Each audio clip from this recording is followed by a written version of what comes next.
नमस्कार, आप देख रहे हैं लोकमत भारत। मैं हूं राघव शर्मा, आपके साथ। आइए नजर डालते हैं अब तक की प्रमुख खबरों की ओर।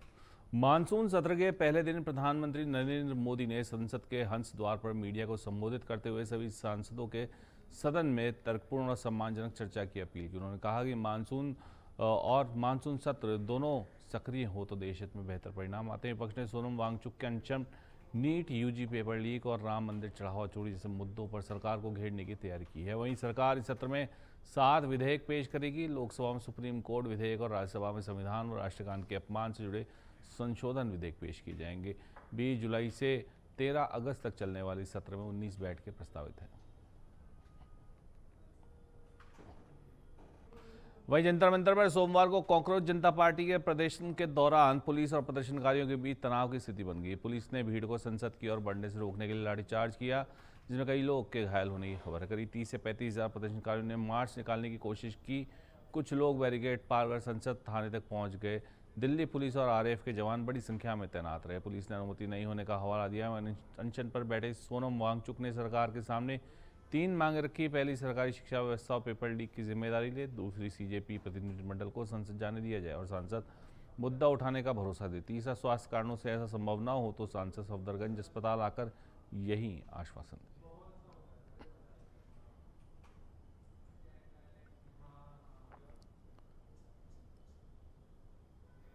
उधर मध्य प्रदेश सरकार ने 19 जुलाई को राज्य में समान नागरिकता संहिता लागू करने के प्रस्ताव को कैबिनेट की मंजूरी देकर ऐतिहासिक निर्णय लिया। मुख्यमंत्री डॉक्टर मोहन यादव ने कहा कि यह कदम संविधान के समानता, न्याय और धर्मनिरपेक्षता के सिद्धांतों को मजबूत करेगा।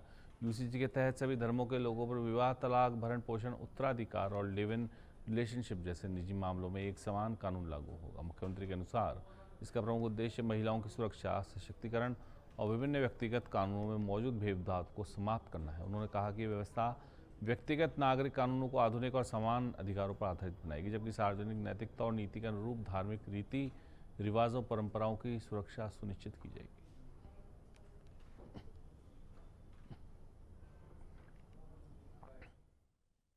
कैबिनेट के लिए आज का दिन कई कारणों से बहुत महत्व का है।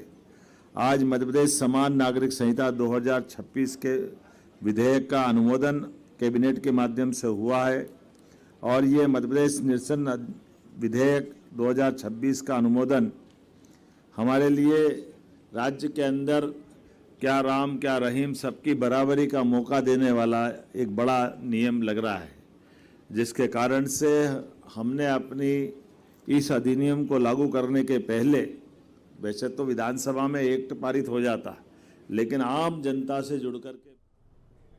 उधर जयश्रीनगर में पत्नी की जान लेने के बाद फरार हुए आरोपी को पुलिस ने 48 घंटे के भीतर गिरफ्तार कर लिया। थाना प्रभारी जेपी ठाकुर ने बताया कि आरोपी ने गेहूरास चौराहे स्थित कृषि उपज मंडी के पास सो रही अपनी पत्नी रश्मि सेन की जान ले ली थी। वारदात के बाद वह फरार हो गया था। सूचना मिलने पर जयश्रीनगर और केसली पुलिस की संयुक्त टीम ने सहजपुर रोड से उसे गिरफ्तार किया। प्रारंभिक पूछताछ में आरोपी ने चरित्र संदेह के चलते वारदात को अंजाम देना स्वीकार किया। पुलिस ने बीएनएस की धारा 103 के तहत मामला दर्ज कर आगे की वैधानिक कार्रवाई शुरू कर दी है।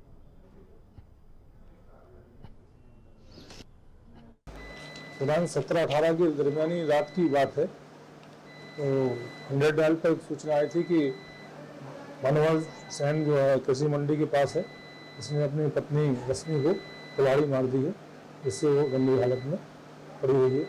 सूचना पर पुलिस 100 डायल 108 और पुलिस बल थाने से पहुंचा। तत्काल उसको वाहन से 108 और 100 डायल की सहायता से अस्पताल भिजवाया गया था। सीएचसी पर उसमें चेक करने पर वो डेथ हो गई थी, जो मृतका के देवर कोमल सेन द्वारा थाने पर रिपोर्ट लिखाई गई थी, जिसमें निवाड़ी के जेरोन थाना क्षेत्र के जवाहरपुरा गांव में घरेलू विवाद ने हिंसक रूप ले लिया। यहां आपसी लड़ाई झगड़े में पत्नी ने पति पर हमला कर दिया, जिससे कारण गंभीर रूप से घायल हो गई। गंभीर चोटों के कारण महिला ने दम तोड़ दिया। वहीं घटना के बाद क्षेत्र में सनसनी फैल गई। पुलिस मौके पर पहुंचकर मामले की जांच में जुट गई है। आरोपी पति के खिलाफ मामला दर्ज कर आगे की कार्रवाई की जा रही है। उधर डिंडोरी जिला मुख्यालय रविवार को भगवान जगन्नाथ, बालभद्र, सुभद्रा की भव्य रथ यात्रा से भक्तिमय हो उठा। पुरानी डिंडोरी तिराहे से विधि विधान के साथ निकली रथ यात्रा में सैकड़ों श्रद्धालुओं ने उत्साहपूर्वक भाग लिया। जय जगन्नाथ के जय घोष, हरिनाम संकीर्तन और भजन कीर्तन से पूरा नगर गूंजता रहा। श्रद्धालुओं ने श्रद्धापूर्वक रथ की रस्सी खींचकर अर्जित किया। यात्रा प्रमुख मार्गों से होते हुए कॉलेज तिराहा पहुंचे, जहां जगह जगह आरती, पुष्पोत्सव और स्वागत किया गया। बच्चों, युवाओं, महिलाओं, बुजुर्गों सहित हर वर्ग की भागीदारी रही। इस्कॉन संस्थान ने महाप्रसाद वितरित किया। जिला प्रशासन, पुलिस ने सुरक्षा में यातायात प्रभावी व्यवस्था संभालते हुए आयोजन को शांतिपूर्ण, सुव्यवस्थित ढंग से संपन्न कराया। रथ यात्रा ने श्रद्धा, आस्था, सामाजिक समरसता और आध्यात्मिक उल्लास का संदेश दिया।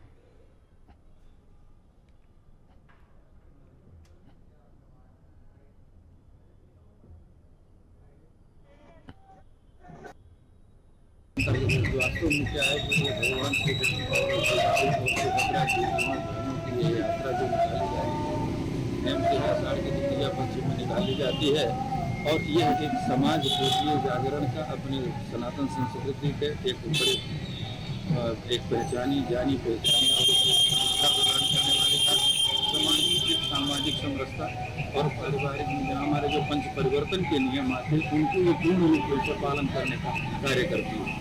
हम इससे अपने डिंडोरे के सम्मान को एक मध्य प्रदेश शासन के नशे से दूरी है जरूरी 2.0 अभियान के तहत थाना बिछिया पुलिस ने ग्राम चंदिया में अवैध गांजा की खेती का भांडाफोड़ करते हुए बड़ी कार्रवाई की। पुलिस ने आरोपी भंगी सिंह राजपूत के घर के पीछे स्थित बाड़ी से 107 गांजा के पौधे जब्त किए, जिनका कुल वजन 36.980 किलोग्राम, अनुमानित बाजार मूल्य करीब 2 लाख रुपए बताया गया है। पुलिस अधीक्षक राजेश रघुवंशी के निर्देशन में मुखबिर की सूचना पर की गई इस कार्रवाई में आरोपी को वैध अनुमतियां दस्तावेज प्रस्तुत नहीं कर सका। पुलिस ने पौधे को जब्त कर आरोपी को गिरफ्तार कर लिया है तथा एनडीपीएस एक्ट के तहत आगे की कानूनी कार्रवाई की जा रही है।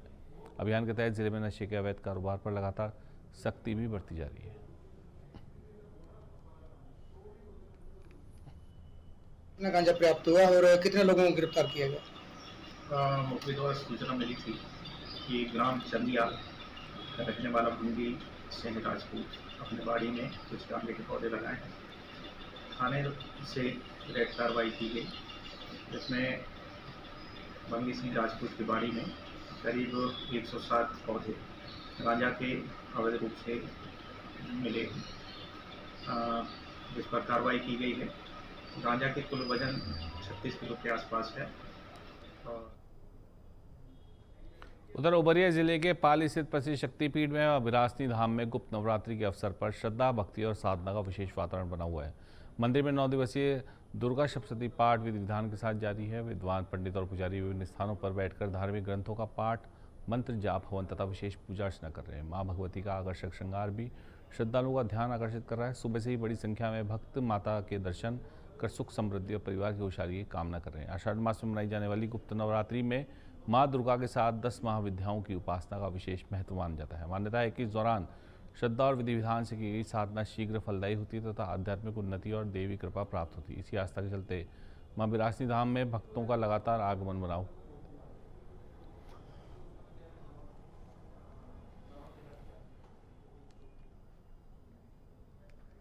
ये गुप्त नवरात्र विशेष करके गुप्त रूप से अपनी मनोकामनाओं को पूर्ण करने के लिए भगवती की गुप्त आराधना की जाती है, इसलिए इसका नाम गुप्त नवरात्र है।